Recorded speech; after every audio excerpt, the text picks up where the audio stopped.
আসসালামু আলাইকুম। কেমন আছেন সবাই? আজকে আবার আফগানিস্তানের সাথে ম্যাচ হবে। এখন অলরেডি টস হয়ে গেছে। Bangladesh on the toss and decided to ball first. Bangladesh দলের জন্য শুভকামনা। আজকে আমাদের স্কোয়াড সম্পর্কে বলবো। তানজিদ হাসান তামিম, পারভেজ হাসান ইমন, সাইফ হাসান, জাকির আলী অনিক, শামীম হোসেন পাটোয়ারি, নুরুল হাসান সোহান, মোহাম্মদ সাইফুদ্দিন, রিশাদ হোসেন মুস্তাফিজ, শরীফুলকে নেওয়া হয়েছে আজকে।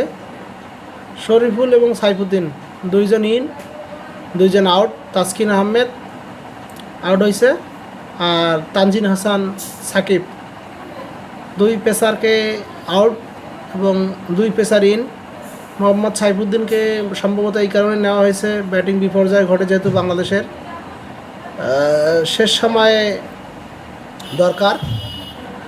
সাইফুদ্দিন কিন্তু বোলিং অলরাউন্ডার, ব্যাট করতে পারে, এই কারণেই নেওয়া হয়েছে সম্ভবত। যেহেতু বাংলাদেশ 109 রানে কোনো উইকেট যায় না, 0 উইকেটে 109 রান করে, কিন্তু 9 রানে আবার 6 উইকেট চলে যায়।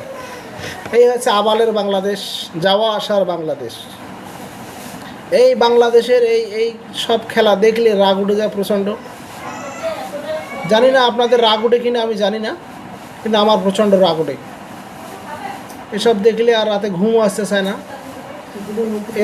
এদেরকে পিটাইতে মন চায়, পিটাইতে, মানে জুতার মালা গলায় দিয়া, ফুলের মালা না দিয়া জুতার মালা দিলেই মনে হয় ভালো হইতে এদের গলায়। এরা বাংলাদেশ টিমটাকে এই 18 কোটি মানুষের মানে প্রেশার বাড়া দেয়, এদেরকে নিয়ে ছিনিমিলি খেলে, এরা এই অবস্থা। আর অপরপক্ষে পাকিস্তানের এই যে বেয়াদবের বাচ্চা রশিদ খান, এর দেখলে আমার রাগ ওঠে ভাই, এর দেখলে আমার গা জ্বলে।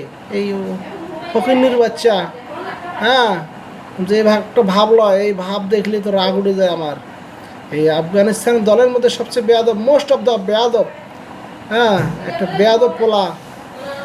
ওর থেকে কিন্তু নবী অনেক জেন্টালম্যান, নবী অনেক ভালো খেলে এবং অনেক সিনিয়র প্লেয়ার, কিন্তু নবী একটা ভদ্র প্লেয়ার।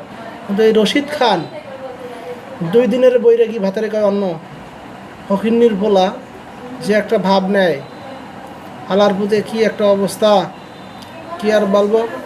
এর কথা বললে আমার মেজাজ ঠিক থাকে না। কালকে ভালো বোলিং করেছে, আর বাংলাদেশের ব্যাটাররা কী বুঝে আর কি খেলে আমি বুঝি না। ওকে নিয়ে রিসার্চ করে না কেন, ওর বল কীভাবে মোকাবেলা করতে হবে। বাংলাদেশের কোচ, বোলিং কোচ এবং ব্যাটাররা, ব্যাটিং কোচ, এগুলো ফিল্ডিং কোচ, এগুলো এদেরকে নিয়ে রিসার্চ করে না কেন আমি বুঝি না। লাখ লাখ টাকা দিয়ে এদেরকে বেতন দিয়ে রাখছে,